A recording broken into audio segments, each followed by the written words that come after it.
స్నేహితులతో కలిసి ఓయో రూమ్కి వచ్చినటువంటి సివిల్స్ చదివే సాయిబాబా అనే యువకుడు అనుమానాస్పద రీతిలో మృతి చెందడం జరిగింది. ప్రస్తుతం మనం చూస్తున్నటువంటి ఈ ఓయో రూమ్ దాదాపు 6 ఫ్లోర్ల దాకా ఉంది.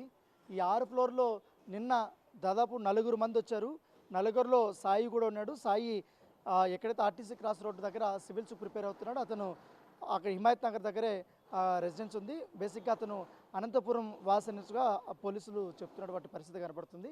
సో అక్కడి నుంచి వచ్చింది మొత్తం స్నేహితులందరూ కూడా కలుసుకొని ఇక్కడ ఓయో రూమ్ తీసుకొని ఇక్కడ మద్యం సేవిద్దామనేసి కూడా పిలిచారు. వెంటనే అతను కూడా వచ్చాడు. వచ్చిన తర్వాత వారు హ్యాపీగా మంచిగా మద్యం తాగారు, ఎంజాయ్ చేశారు, మాట్లాడుకుంటున్నారు, స్నేహితులతో జోకులు వేసుకుంటున్నారు, అన్నీ చేస్తున్నటువంటి సిచ్యువేషన్ అయితే కనబడుతుంది. అయితే ఒక్కసారిగా రాత్రి 3 గంటల ప్రాంతంలో ఒక్కసారిగా తను కిందకు పడిపోయాడను లేకపోతే దూకేశాడనేసి ఎక్కడైతే తనతో పాటు ఉన్నటువంటి స్నేహితుడు చెప్తున్నాడు. అయితే ఇక్కడ మాత్రం చాలా హృదయ విదారకంగా ఉంది. ఎందుకంటే దాదాపు 6 ఫ్లోర్లు ఉంది. ఇక్కడి నుంచి చూస్తుంటే పైన చాలా ఒకవేళ దూకాడనుకుంటే పక్కన కూడా ఇంకా అపార్ట్మెంట్ కూడా ఉంది. అపార్ట్మెంట్ నుంచి బాడీ మాత్రం అటువైపు ఏం పడలేదు. కాకపోతే ఈ యొక్క సందులోనే బాడీ మాత్రం పడింది. ఈ విజువల్లో మనం చూస్తున్నటువంటి ఈ చిన్న సందులోనే పైన బాడీ నుంచి కింద పడిందని చెప్తున్నారు. అయితే అప్పుడు రిసెప్షన్లో ఉన్నటువంటి వ్యక్తి వచ్చాడు, చూశాడు. దాంతోపాటు పైన నుంచి ఆల్రెడీ వాళ్ళ ఫ్రెండ్ ఉన్నాడు కాబట్టి ఇట్లా సాయి కింద పడిపోయాడు అనేది తన స్నేహితులు చెప్పాడు. వెంటనే వాళ్ళ కిందకు వచ్చే కొందరికి అప్పటికే మృతి చెందినట్టుగా తెలిసింది. సడన్గా బాడీ ఇట్లా కింద పడే కొందరికి అక్కడ ఆల్రెడీ బండరాయి ఉంది, చిన్న సందది. ఆ బండరాయి లేకపోతే మిగతావన్నీ కూడా తల తగిలింది. మిగతా అంతా పూర్తి స్థాయిలో అవయవాలు దెబ్బతిన్నటువంటి నేపథ్యం. ఎందుకంటే చాలా హైట్ ఉంది, 6th ఫ్లోర్ అంటే చాలా హైటు, పైగా ఇక్కడ స్పేస్ కూడా చాలా తక్కువ ఉంది కాబట్టి ఒకసారిగా బాడీ పడే కొందరికి డైరెక్ట్గా ఆయన మృతి చెందినటువంటి నేపథ్యం కనపడుతుంది. అయితే అసలు పైన ఏం జరిగింది, 6th ఫ్లోర్కి ఎందుకు వెళ్ళాడు? ఎందుకంటే 3rd ఫ్లోర్లో 301లో వీళ్ళందరూ కూడా రూమ్ తీసుకున్నారు కాబట్టి అక్కడ మద్యం సేవించారు. తర్వాత ఇద్దరు స్నేహితులు మాత్రమే పైకి వెళ్ళాల్సిన అవసరం ఏమొచ్చింది? దాంతోపాటు మిగతా వాళ్ళందరూ కూడా తను సివిల్స్ ప్రిపేర్ అవుతున్నాడు, తనకి ఎటువంటి ప్రాబ్లమ్స్ లేదు, లవ్ అఫైర్స్ లేవు, పైగా ఫైనాన్షియల్ ప్రాబ్లమ్స్ కూడా లేవనేసి కూడా వారి స్నేహితులు చెప్తున్న నేపథ్యంలో అసలు ఎగ్జాక్ట్గా ఏం జరిగి ఉంటుందని కూడా ఒకసారి మనం పైకి వెళ్ళి పైన ఇద్దరు వ్యక్తులు వెళ్ళి సిగరెట్ తాగడానికి వెళ్ళారని చెప్తున్నారు కాబట్టి అసలు ఏం జరిగిందో ఒకసారి మనకు కనుక్కుందాం.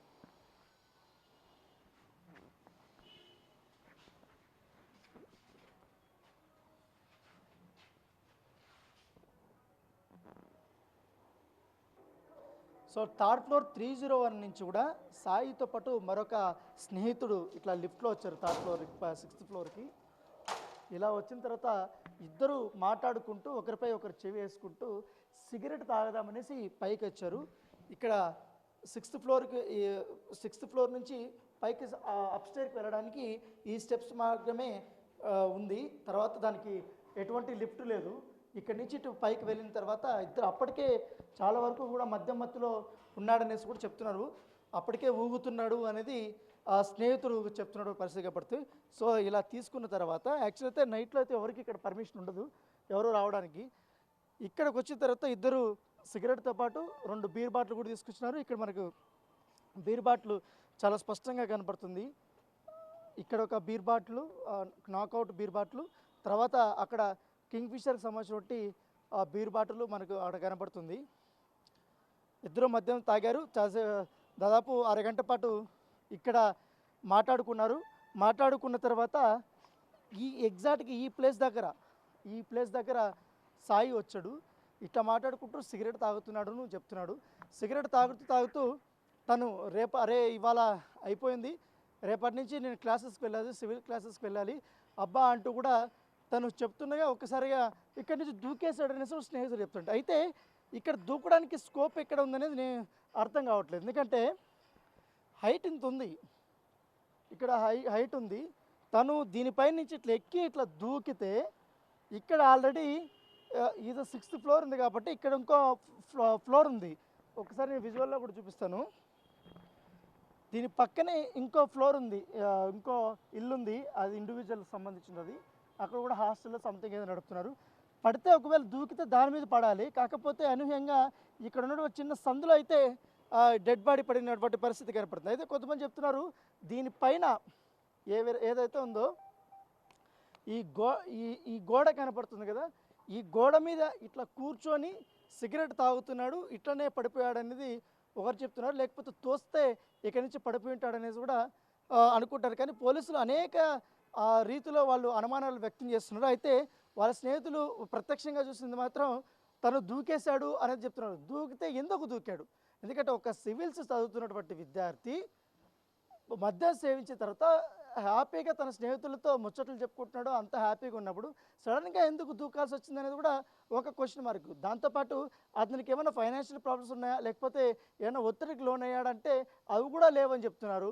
దాంతోపాటు లవ్కి సంబంధించిన విశేషాలు ఏమైనా ఉన్నాయంటే అవి కూడా లేదంటారు. మరి ఏమీ లేనప్పుడు ఎందుకు అతను ఆత్మహత్య చేసుకోవాలనుకున్నాడు, లేకపోతే ఎందుకు దూకాలనుకున్నాడు అనేది ఇప్పటి వరకు అర్థం కావట్లేదు. ఎందుకంటే ఇద్దరు స్నేహితులు ఇక్కడికి వచ్చారు కాబట్టి తను మాత్రం చెప్తున్నది వచ్చాడు, సిగరెట్ తాగాడండి, అట్లా కూర్చున్నాడు, కింద పడిపోయాడు అనేది అతను చెప్తున్న వర్షన్. మళ్ళీ ఆల్రెడీ మరికొంతమంది ఇద్దరు స్నేహితులు కింద ఉన్నారు కాబట్టి వాళ్ళు సడన్గా కింద పరిగెత్తుకెళ్ళి చూసుకుంటే అప్పటికే పూర్తి స్థాయిలో రక్తపు మడుగులో సాయి ఉన్నాడు. అప్పటికే మృతి చెందాడు. హాస్పిటల్కి వెళ్ళి చూసేకొందరికి అప్పటికే చనిపోయినట్టుగా తెలిసింది. కేసు నమోదు చేసుకున్నారు బాదాపూర్ పోలీసులు. ఇన్వెస్టిగేషన్ అయితే చేస్తున్నారు. ఇప్పుడైతే సాయికి సంబంధించిన కుటుంబ సభ్యులు అందరూ కూడా వచ్చారు పోలీస్ స్టేషన్కి. వాళ్ళ తమ్ముడు కూడా వచ్చారు. వాళ్ళ స్నేహితులు కూడా నిన్న ఎవరైతే మద్యం సేవించారో వాళ్ళందరూ కూడా స్నేహితులు కూడా పోలీసులు అక్కడ తీసుకొచ్చారు. అసలు ఏం జరిగిందని దానిపైన పోలీసులు తమదైన రీతిలో వారు ఇన్వెస్టిగేషన్ అయితే చేస్తున్నారు. అయితే ప్రత్యక్ష సాక్షి చెప్తున్నారు దూకు చనిపోయాడు అనేది. అది నిజమా కాదా అనేది ఇన్వెస్టిగేషన్ ప్రాసెస్లో ఇవాళ సాయంత్రం లోపల అయితే మనకు పూర్తి వివరాలు అయితే తెలిసే అవకాశం ఉంది.